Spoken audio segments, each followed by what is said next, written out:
So we're talking about transformations today. You guys should have seen all this last year in Algebra 2. And we get to refresh our minds with it today. Transformations are basically where you take a function and you modify it, and it causes the shape of the graph to change. Okay. As a teacher, I find that pretty helpful.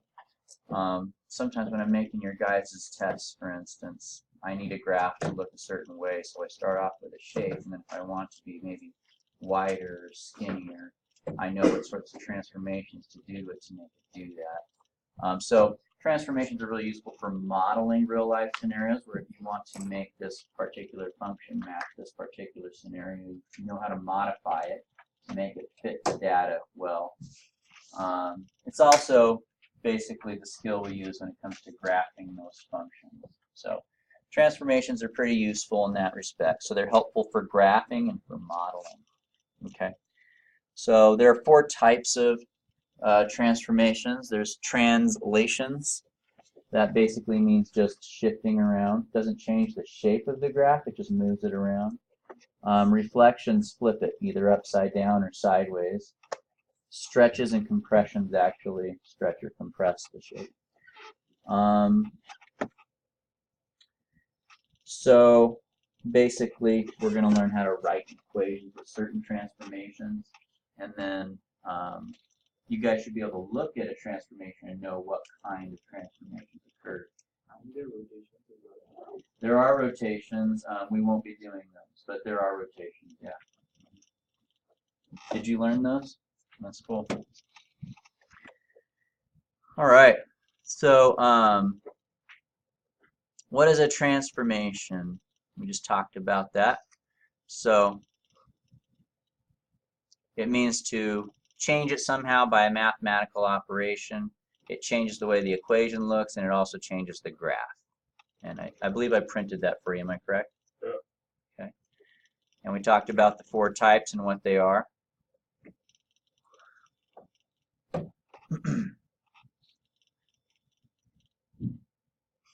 So now graphs, when you graph something, you graph it on the x and y plane, right? So there's x values and y values on a graph, correct? So you can manipulate the x values, you can manipulate the y values, or you can manipulate both. And so when you're manipulating the y value, we call those vertical transformations, because y values are all about the up and down. And when you manipulate the x values, those are called horizontal transformations. All right. Let's see. So just to kind of help refresh your memory a little bit from Algebra 2. Let's see. I want to make sure I got my thing right here. All right. So on all of these, all these slides that I'm about ready to share with you, I'm going to give you an example of each one. Now you don't need to write this. This is just for you guys to watch, because I've got it summarized on your handout there. But on all these, I have a symbolic representation of the function, and I have a graph of the function. And you're going to see, like, what does a particular transformation do? So if I were to add a number outside of the f of x, hold on a second. So if I put plus k, what does that do? You guys remember? It moves the graph up, shifts it up. That's called a vertical translation. So now let's think about why that is. F of x is just a fancy way of writing what? Y, right? So basically what you're doing is you're taking the y value and you're adding numbers to it. So for instance, if this y value is 4, if you add a number to all your y values, then all your y values just get higher. And so just slide your graph right on up. Now something I want to draw your guys' attention to is notice that I put up here outside changes. Anytime you add a number to the outside of the parentheses, that's going to affect the y value. So when you add or change numbers on the outside of the parentheses, it affects the y value and you get a vertical transformation. When you put numbers inside the parentheses, that affects the x value and that causes horizontal transformations. Okay, so let's take a look at another one. So now we know if you add a number outside the parentheses, it shifts it up, right? Let's look at another one. If you subtract a number, what do you think is going to happen? It's going to put it down. All right. Let's take a look at this. So if you take your function and you put a negative on the outside of it, what that's going to do is it's going to take all of your y values and make them what? Negative. So the positive 4 up here in the corner is going to become negative 4. The positive 3 is going to become negative 3, and so on. And in the end, if you were to do that to every point, what's that going to do to your graph? It's going to flip it upside down. Okay, so if you put a negative on the outside, outside means it affects the y values. It's going to flip it vertically. It's a vertical reflection. Okay. Stretches. So if I were to take my function and I were to multiply my function by something greater than 1. So notice here I've got f is just the y value, right? So I'm taking my y values and I'm multiplying them by something that is greater than 1. So for instance, let's say 2. What's the y value here? 4. If I multiply the y value by 2, it's going to be what? 8. Am I changing the x value? No, I'm just multiplying the y value, right? So the x value is going to stay at 4, but the y value is now going to be 8. What would this y value be? What would this y value be? 2.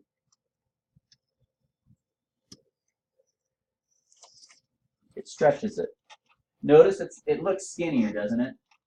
But that's just because you're comparing it to the original shape. It's really just as wide. Don't you guys agree that it's still going from 4 to negative 4 horizontally? So I didn't stretch it horizontally or shrink it horizontally. All I did was I stretched it vertically. So whenever you multiply your function by a number greater than 1, it stretches it. Okay? What do you guys think is going to happen if I multiply my function by something less than 1?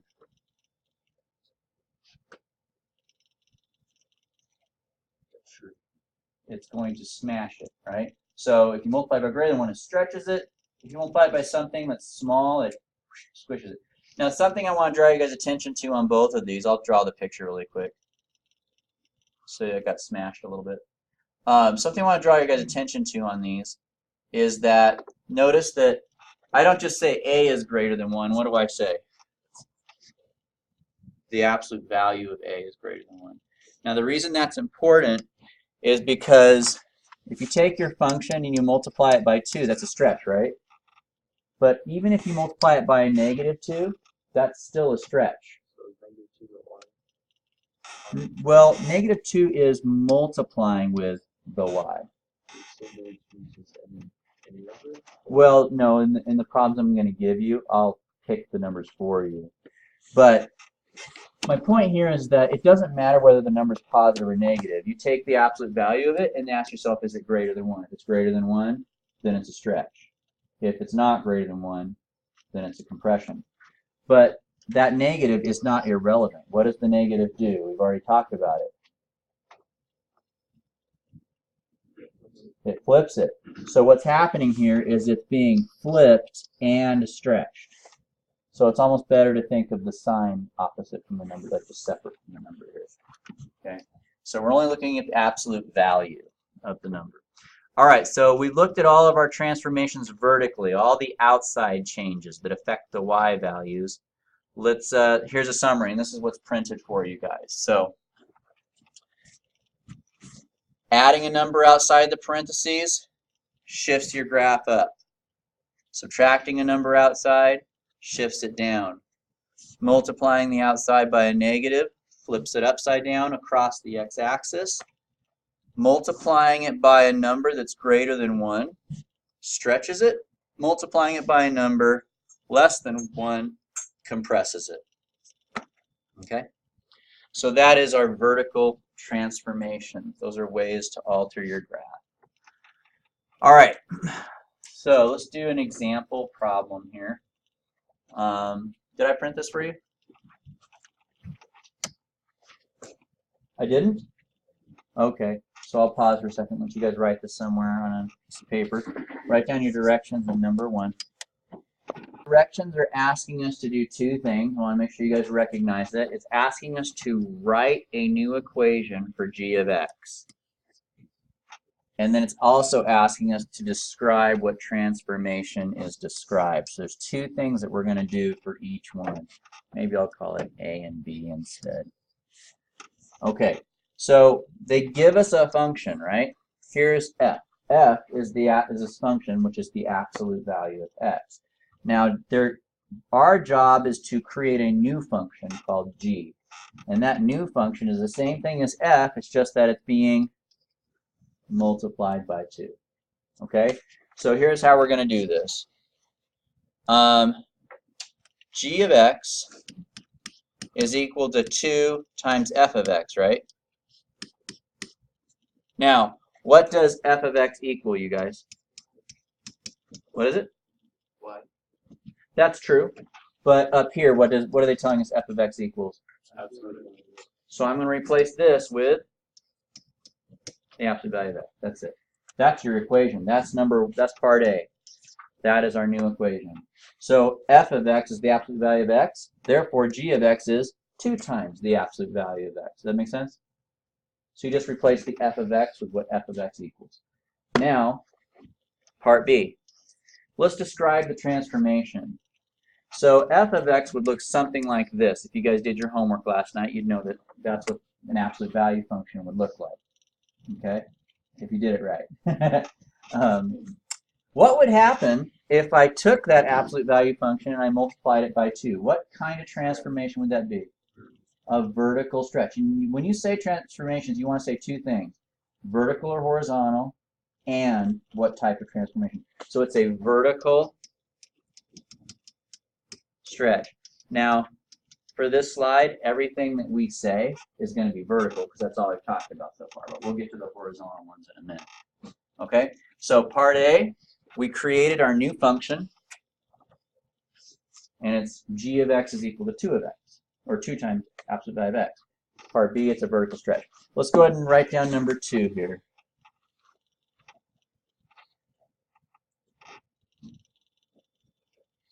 Write down number 2.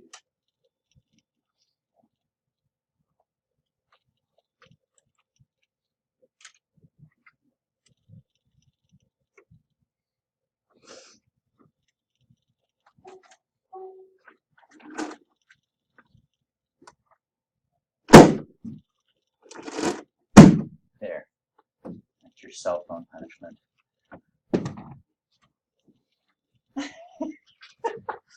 Oh.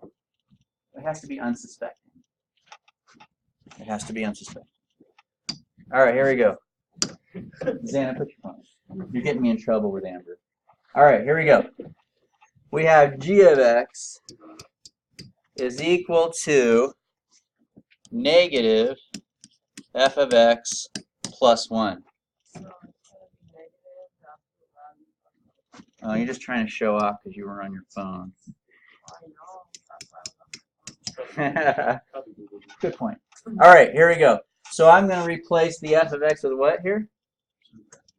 What Xana just said. There we go. So there's my new function. Now this one has 2 transformations. Do you guys see them? What's one of the transformations? There's 2 things that are with that f of x. What's the negative? We call that a vertical. You could say flip. The fancy word is reflection. And what's this, the other number with the f of x do there? vertical translation. You could say shift, but on your multiple choice test, if I give one, I'll use the fancy words because that's what I'm supposed to do. But vertical translation. So basically, we're taking the absolute value function, right? We know it looks like this. This is f. We're flipping it and shifting it up. So flip, right? And up. So that final one right there is what it would look like after we did those transformations. Flips it, shifts it. Yeah. So you kind of figured that out just by looking at the left or right side of the equation. Figured what out? The vertical left and right. So what I do is this is my original function, right? So what other things, so we look at the right side to answer your question. What other things are on the right side here? Those are your transformations. Okay. All right, let's go ahead and write down number 3.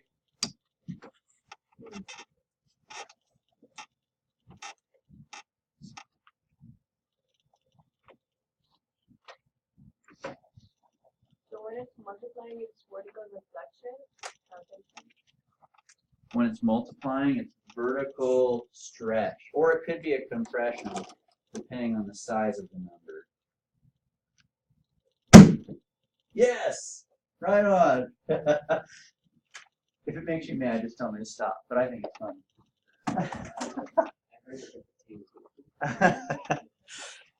All right, you seem like a serious guy, John. So if I irritate you, just let me know. All right, here we go. We have g of x is equal to 1/2 f of x minus 3. Okay. So, bless you. We're going to, first of all, for part A, to write our new equation, we're going to replace the f of x with, yeah. So there's my new equation. Now, there are two things that are with my f of x. We have a half in the front and a minus 3. What's that half doing?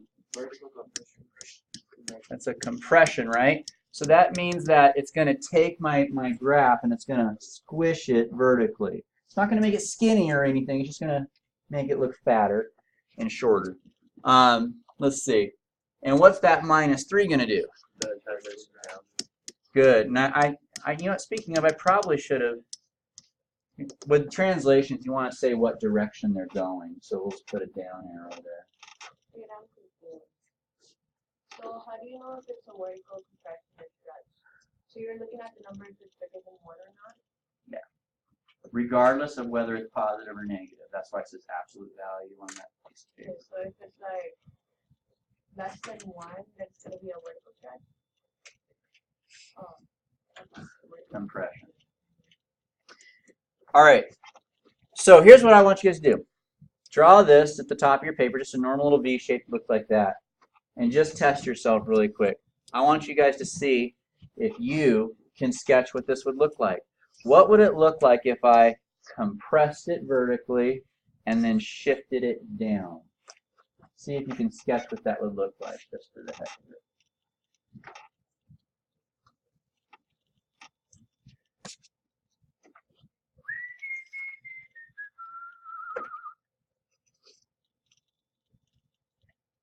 Did my air cannon upset you? It did? I'm sorry. I like the air cannon. Some people don't think it's funny. Huh? Yes, if you promise to not be mad at me when I use it. Okay, so we were compressing and shifting down. So first of all, if I were to compress it, how much should we compress it? Well, we don't know. We're just estimating. So you guys agree it looks like the V got flatter? And then shifting it down, final answer probably looks something like this. Flattened out, pushed down. What do you get?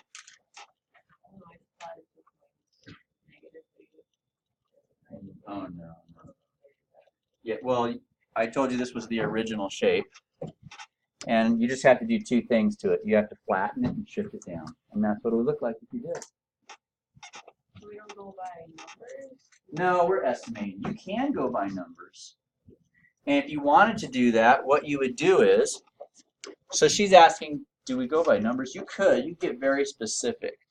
If you wanted to find all your y values on here, just the y values, right? You would take every y value, you'd multiply it by a half and subtract 3. So like let's say this was 4. What's 4 times a half? 2. And then you'd subtract 3. What would that be? -1. So this point would end up like right about there. And it just goes straight down. Notice it doesn't go left or right because we're not changing the x values.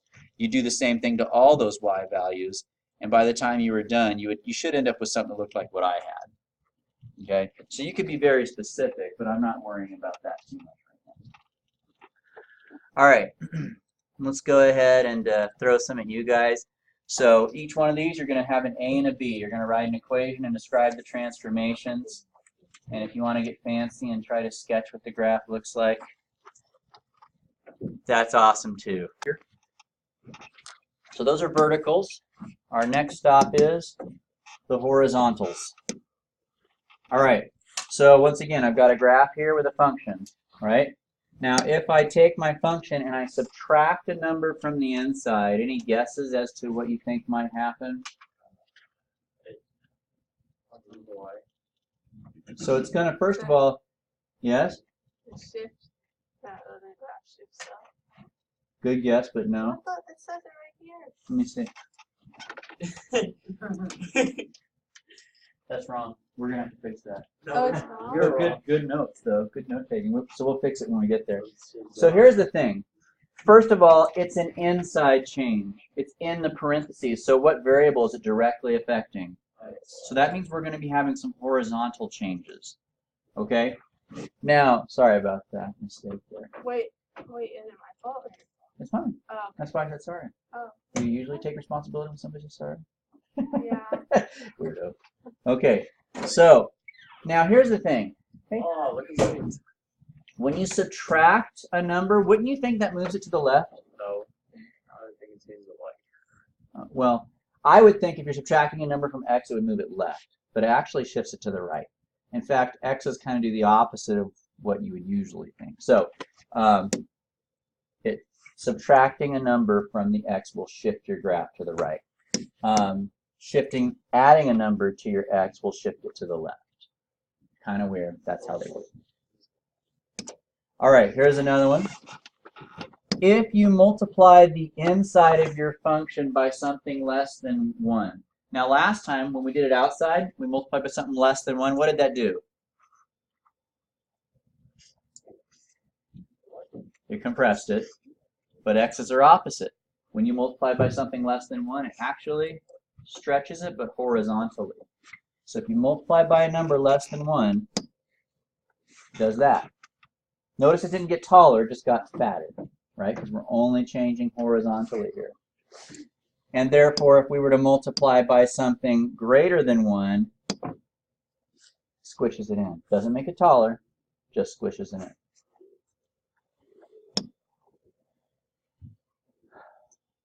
All right, I had to change the graph for this one. If you take your function and put a negative on the inside, that changes all your x values to opposite signs. So positive 1 becomes negative 1. Positive 1, I'm sorry, well positive, this is 0. Oh, I'm sorry, I'm saying it wrong. Positive 2 becomes negative 2, but the height stays the same. Positive 5 becomes negative 5, but the height stays the same. And you end up with a horizontal reflection. Okay? So changing the x on the inside to a negative flips it horizontally. So here's a summary of that. Now we do have to fix this because I printed your notes wrong. Take a look there. This should say shifts the graph to the right. Go ahead and fix that, please.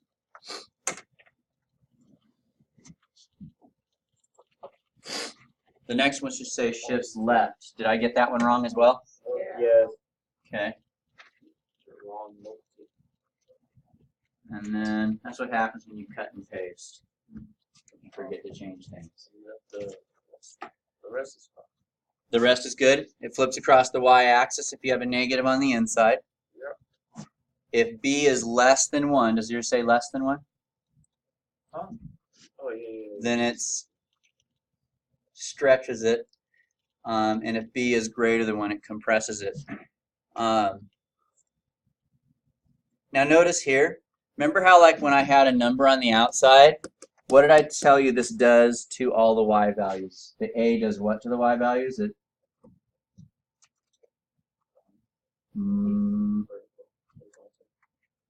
multiplies them. It multiplies them. Well, this looks like it's multiplying the x, and it is, but the effect that it has on the graph is it takes all the x values and it divides them. So once again, it does the opposite. It looks like multiplication, but you divide every x value. So there are your horizontals. Let's do a couple of these. So go ahead and write down your directions in number 1 there.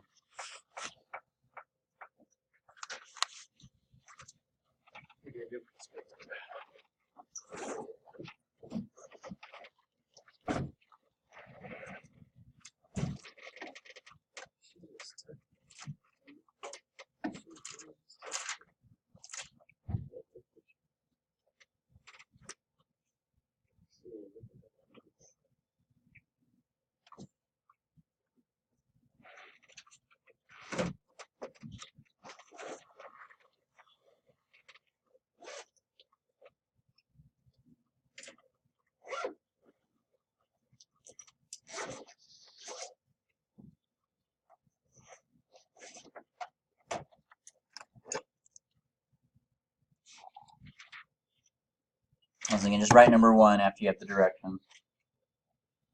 Oh, I forgot to pause. All right. So here we go.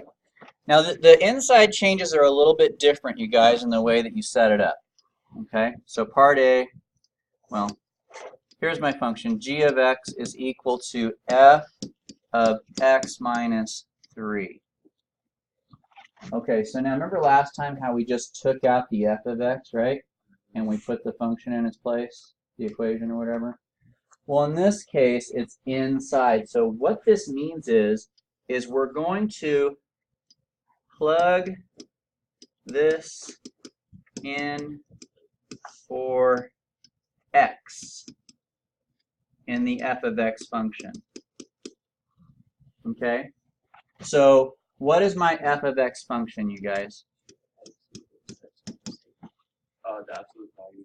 It's the absolute value of x. But notice I'm going to leave the x out because I'm going to replace x with what? The whole thing. There you go. Sorry, you were ahead of me. There you go. So it's different. Okay? When you have it inside the parentheses, we did this before actually. You take the x out, you put what's in the parentheses inside. A little bit different. So that's part A. Let's take a look at part B. What kind of transformation is that? Horizontal or vertical? I'll give you a hint. It's inside the parentheses. That's a horizontal transformation, right? Since it's inside the parentheses. Now I'm subtracting 3. What does that do? Brings it. It's a translation to the right. Right. And I'll draw an arrow that way. So that would be like me taking my V shape, right, and moving it 3 spaces to the right. That's what it would do. So it's a. How will we know if the one is not vertical? If your change is inside the parentheses. So. And you're not going to ask questions, are you? Because you're on your phone. That means you got all this, right? Okay. All right, let's go ahead and write down part 2. Write down number 2. Yeah, so the question's asking us to do 2 things. Write an equation, that's A. Describe what happens, that's B. Start a class.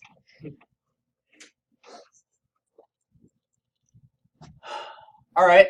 See if you guys can write the equation for part number 2 here. Yeah. No. Where's the negative? You don't get to ask questions, phone girl. You can say you it. You don't get to ask a question, phone girl. You got this. It better be 100% or I get to air cannon you. I'm coming at you too. I'm going to ask you what you got. All right. Don't be mad at me. I love you, Xana. Oh, I know. I'm just teasing you. All right. Ready? No. Calling on you. You want to check your answer with a neighbor? Yes. Give you like 10 seconds. I just want part A. I'm not asking for you to interpret it, like describe it. I just want the equation.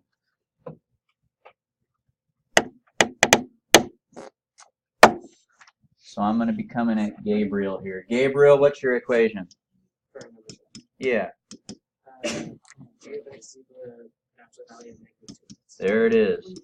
So he took the absolute value of x, he took the x out, and he put the negative 2x in. That's how you do horizontal transformation.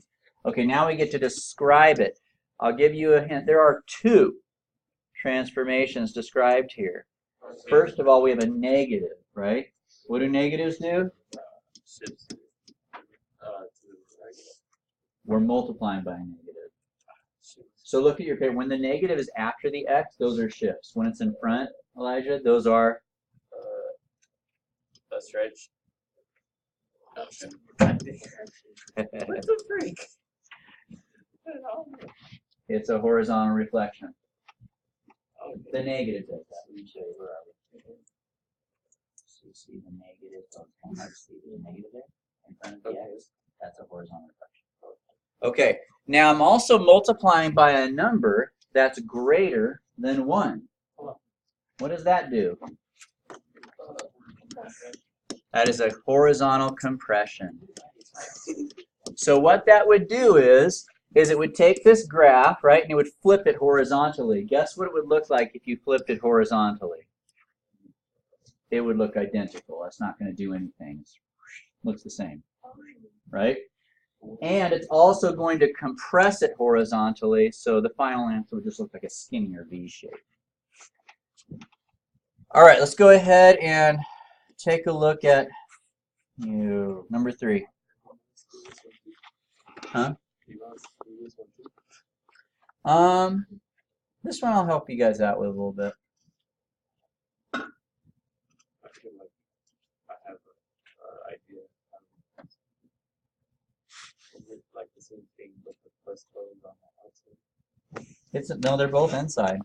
This is all horizontal. They're both inside the parentheses. All right, so we just place the parentheses with the absolute value. Yes.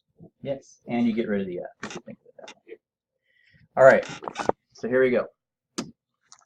So for this one, g of x is equal to f of negative 6x plus 12. So my equation will be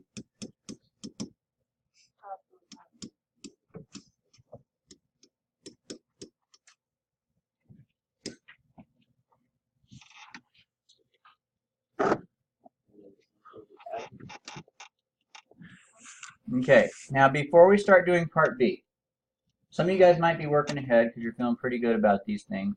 You're going to want to snap back your attention to me here for a second because I'm going to do something that's offensive. It's going to make you mad. Okay? Here we go.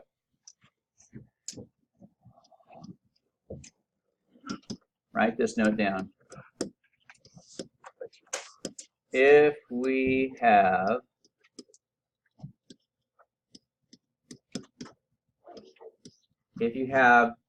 a B and an H, you need to factor out the B.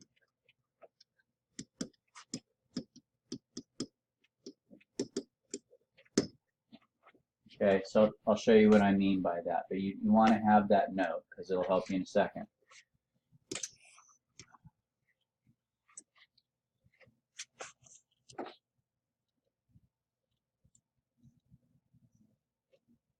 Okay, When you have a number that's multiplying the x and being added to the x, those two transformations are affecting each other. We need to separate them from each other. And here's how you do it. You factor it out. So I'm going to put a -6 here, and then I'm going to put parentheses. I'm going to divide both of these by a -6. If I divide this by -6, what do I have? X. If I divide this by -6, what do I have? It's the opposite of distribution. I'm factoring it out. I divided the 6 out of both numbers. I divided the 6. It's like, you remember distribution, Elijah? Like where you have 2 times x plus 4, and you multiply in. It's the opposite. You're dividing it out. Okay. So you have like, so they do that, and then if they, what happens if they don't factor into each other? If they, I'm going to give you one like that. Well, I think. yeah. It is.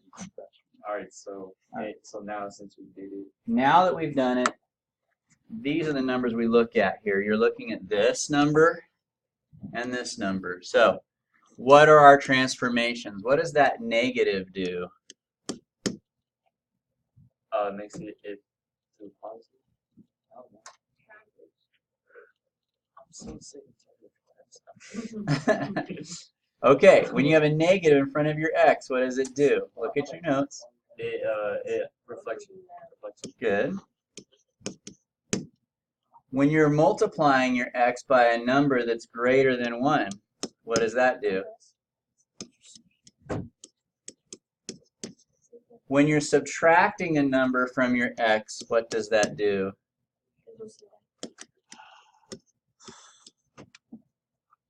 So the one thing that's weird about this problem is that we are factoring a number out. That's what's weird about that one. So when you have both a b and an 8, that's how you have to handle it.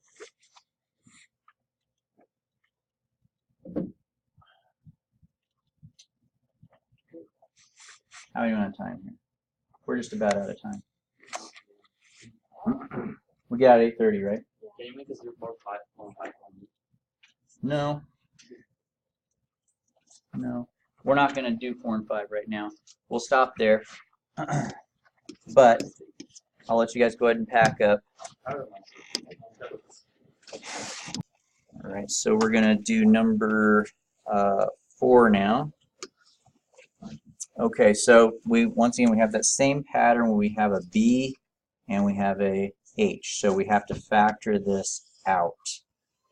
Okay, so it might help to think of that fraction as a decimal. I'm not sure. We'll see.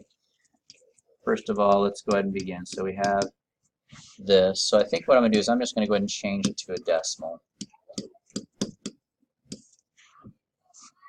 And now we're going to go ahead and rewrite our function. We're going to take what's inside the parentheses and plug it into our function there. And we have this. And once again, we need to factor out this number in the front here because of the little note I shared with you guys earlier. So if I divide this by 0.5, I just get x. What do you get if you divide 3 by 0.5? Try it on your calculator. Push 3 divided by 0.5. You get kind of an unexpected answer sometimes. You should end up with 6. Okay, so that's part A. Now part B, let's interpret it. We have an inside change. We're multiplying, so that's horizontal. We're multiplying by the x by a number less than 1. So that is a horizontal stretch. And then, once again, this number is also in the parentheses, the 6. This is a horizontal translation. And since it's adding, it is to the left. So those are your 2 transformations there. All right, last one. Let's go ahead and take a look at number 5. We have g of x is equal to a couple things. Now notice what's different about number 5 is that we have inside changes and we have outside changes. So what that means is we're going to take our function, and whatever's inside the parentheses replaces the x, right? But we also have numbers outside. So that has inside and outside changes to our function. Okay? So there's your equation for part A. Now part B, we have quite a few transformations going on here. When you have a 2 on the outside being multiplied, that's a vertical change, right? And since it's multiplying a number greater than 1, that's a vertical stretch. We also have a number being subtracted on the inside here. When you subtract a number from x on the inside of the parentheses, that's horizontal, and it's a translation to the right. And then we have another number on the outside, which means vertical. Adding, that's a vertical translation up. So this is a graph. G is the graph of f after it has been stretched vertically and horizontally and vertically translated. Okay? So here are some practice problems if you're interested. And go ahead and pause the video there, and then I'll put the answers up in just a sec.